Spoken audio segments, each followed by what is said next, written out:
Welcome to Hornbilltv. I'm Lishni Chaste. Now the headlines.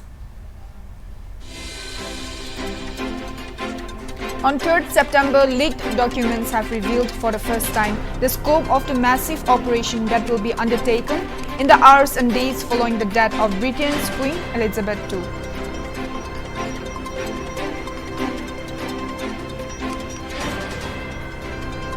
Fresh fighting was reported on Saturday between the Taliban and resistance forces in Afghanistan's Panjshir Valley, even as the hardline Islamists finalize a new government that will set the tone for their rule.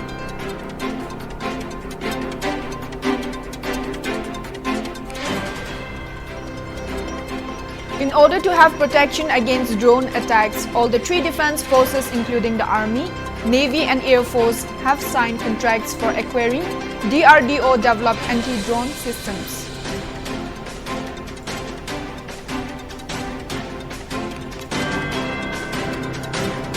Qatar's ambassador to Afghanistan said that a technical team was able to reopen Kabul airport in operation with authorities in Afghanistan to receive aid.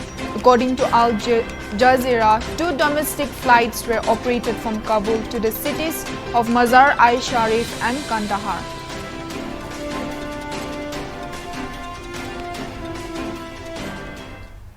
Now for the news in details. On 3rd September, leaked documents have revealed for the first time the scope of the massive operation that will be undertaken in the hours and days following the death of Britain's Queen Elizabeth II.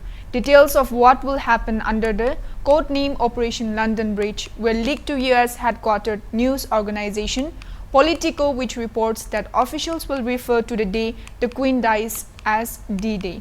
The 95-year-old monarch, the longest-serving sovereign in British history, Queen Elizabeth is to be buried 10 days after she dies, and her son and heir Prince Charles will embark on a tour of the UK before the burial is held. According to the plans, her coffin will lie in the state for 3 days at the Houses of Parliament, with authorities anticipating hundreds of thousands of people to descend on London, sparking fears over gridlock policing and even food shortages. A vast security operation has been planned to manage the unprecedented crowds and travel chaos that are expected in the lead-up to her funeral. The British Prime Minister and the monarch are set to be in agreement that the day of her state funeral will be a day of national mourning. Fresh fighting was reported on Saturday between the Taliban and resistance forces in Afghanistan's Panjshir Valley, even as the hardline Islamists finalize a new government that will set the tone for their rule. Facing the challenge of morphing from insurgents to rulers, the Taliban appear determined to snuff out the Panjshir resistance before announcing who will lead the country in the aftermath of Monday's US troop withdrawal, which was supposed to end 2 decades of war. But Panjshir, which held out for nearly a decade against the Soviet Union's occupation, and also the Taliban's first rule from 1996 to 2001, is stubbornly holding out. Fighters from the so-called National Resistance Front, made up of anti-Taliban militia and former Afghan security forces, are understood to have stockpiled a significant armory in the valley around 80 kilometers north of Kabul and guarded by a narrow gorge.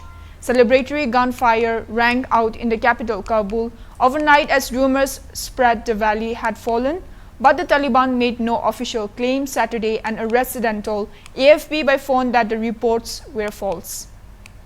The emergency hospital in Kabul said 2 people were killed and 20 wounded by the salvos, as the Taliban tweeted a stern admonishment warnings its fighters to stop.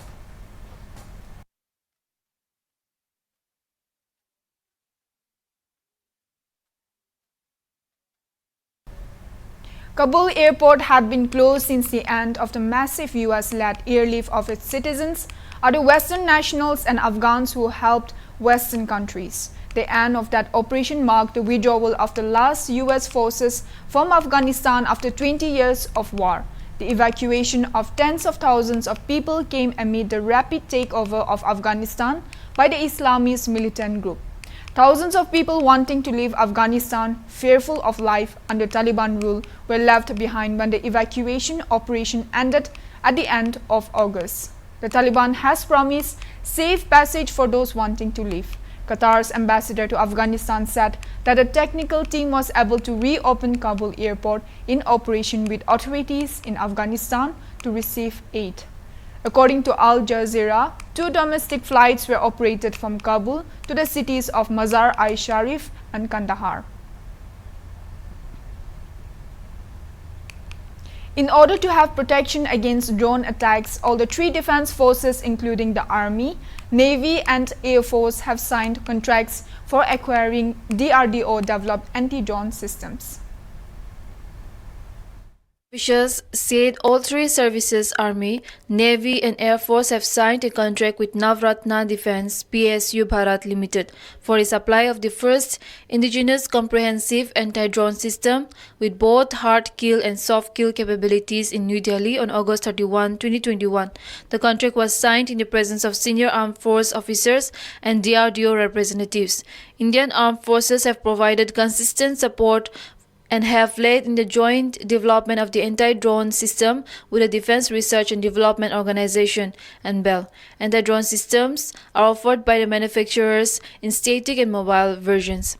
Multiple DRDO labs, namely Electronics and Radar Development Establishments, Bengaluru, Defense Electronics Research Laboratory and Center of High Energy Systems and Sciences, Hyderabad and Instruments Research and Development Establishment, Dehradun 4 units of BEL, namely Bengaluru, Hyderabad, Pune and Machilipatnam, in close collaboration with the armed forces, were involved in the making of this fully indigenous system. As part of the Atmanirbhar Bharat initiative, the counter-drone threats of adversaries, the D4 system can instantly detect and jam micro-drones and use a laser-based kill mechanism to terminate targets. It will be an effective, all-encompassing counter to the increased drone threat to strategic naval installations. Both the static and mobile versions of D4S will be supplied to the Indian Defence Forces within a short time from the signing of the contract. BEL hopes to get further order from the Ministers of Defence and Home Affairs. Mukhtar Abbas Naqvi, the Union Minister of Minority Affairs, said that worshippers in mosques in India are not killed by bullets and bombs, nor are girls stopped from going to the school. The Taliban spokesperson claimed that the group has the right to raise its voice for the Muslims of Kashmir. Union Minister Mukhtar Abbas Naqvi asked the insurgents to spare Muslims of India, saying there are no instances of extremist atrocities in the name of religion in this country. The Minority Affairs Minister said that the only scripture that is followed in India is that of the Constitution, and that worshippers in mosques here are not killed by bullets and bombs, nor are girls stopped from going to the school. Naqvi indicated that there is a marked difference between the way India and Afghanistan are governed, and thus the Taliban would do better than to speak for the Muslims in this country. Taliban spokesperson Suhail Shaheen had said, as Muslims, we have a right to raise our voice for Muslims in Kashmir, India or any other country. The statement came as a marked contrast to what another Taliban leader, Anas Haqqani, had said that Kashmir is not part of Taliban's jurisdiction and interference is against their policy. Zabiullah Mujahid, yet another Taliban spokesperson, had also not brought up any mention of direct interference in Kashmir and instead told a Pakistan-based channel that India and Pakistan ought to sit together to resolve all issues. Although Taliban leader Shaheen's comments raised concerns within certain sections in India that the group could now set their eyes on Jammu and Kashmir, Foreign Secretary Harshvardhan Shringla said on Friday that in the limited engagement that India has had with the Taliban, the new Afghan rulers have indicated that they would be reasonable in addressing New Delhi's concerns. The government signed a tripartite Karbi peace accord on Saturday in the presence of Union Home Minister Amit Shah, Assam Chief Minister Dr. Himanta Biswa Sarma and the representatives of Karbi outfits in Delhi. The signing of the historic Karbi Anglong Agreement. Modi government is committed to resolving the decades-old crisis, ensuring the territorial integrity of Assam, said Home Minister Amit Shah.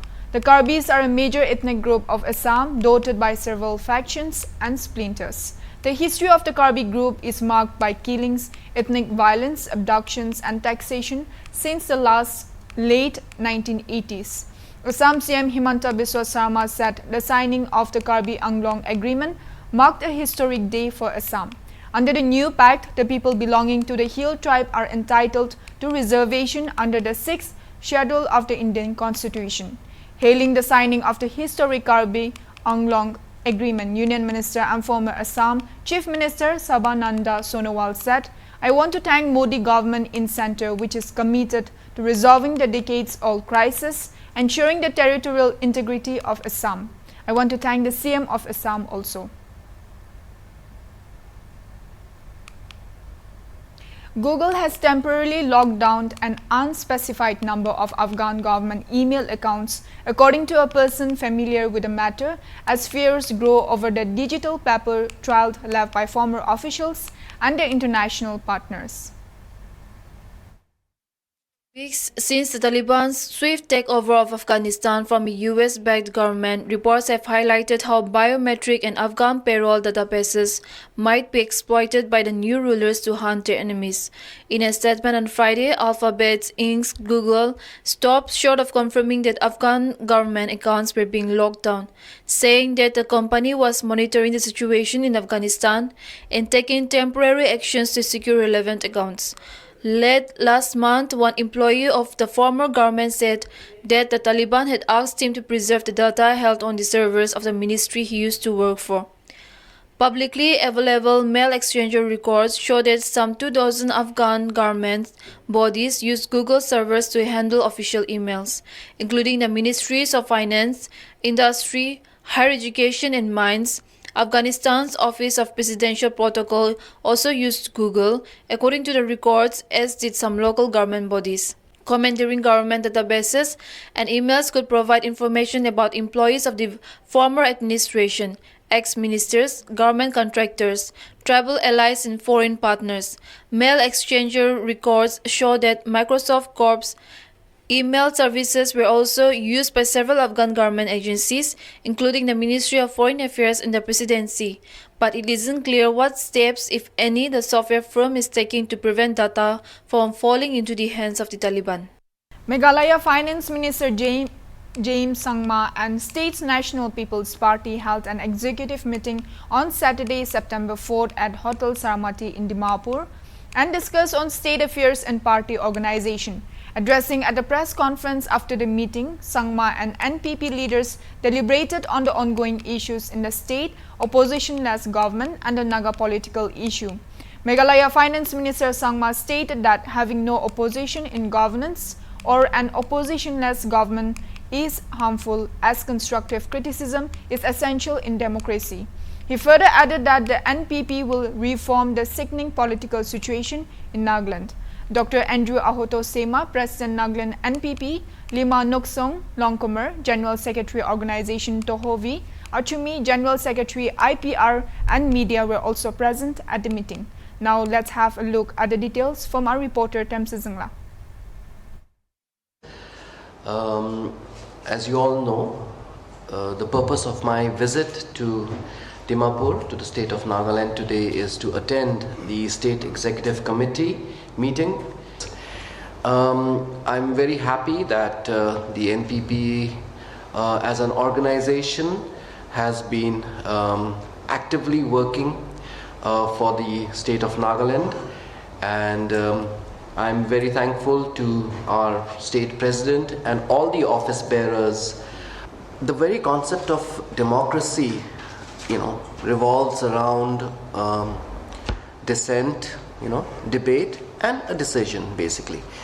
So that fundamental of the whole crux of democracy, which is based on these fundamentals, is something becomes meaningless if you don't have a vibrant opposition. I think that for democracy to really work, the need is for there to exist a very strong opposition, and anything in a system of democracy wherein there is no opposition is going to be very harmful, not just for democracy but for the state, for governance, for administration, for the entire legislative process. So I'm of the firm belief that an opposition-less government is not just an unhealthy but also a very dangerous trend. And it is good to have a strong opposition. It's good to have an opposition which is constructive in its approach. It doesn't just criticize for the sake of criticizing, but gives constructive criticism. So that is what makes democracy vibrant. We are first looking at strengthening our own organization, making sure that we go on enrollment. The elections is about 1.5 years away from now, and that is a very, very short time. But as a party, as an organization person, as National General Secretary, we feel that we must make sure that at least the organizational structure is complete in every sense. We want to be that voice which takes up issues which no other political party is willing to, because if they are part of the ruling party, nobody is going to be raising those important issues. The president of RPP claimed that they are going to fight election with ideologies, with their manifestos, that other political parties are going to fight election with money. That political statement is very absurd. We do not expect a political leader of this status to comment on such, because all the political parties have different ideology. Power during the next election, what will be the difference between present government and the MP? Thank you. Yeah, as I said, no solution is a solution for the present government. They're extending and extending. But when we come to power, there'll be only solution and solution. And we are going to transform, we are going to change, I'm telling you. And we are for the young mind, we are going to bring development. We are going to bring immense development in the arena, especially in the colleges, schools, medical.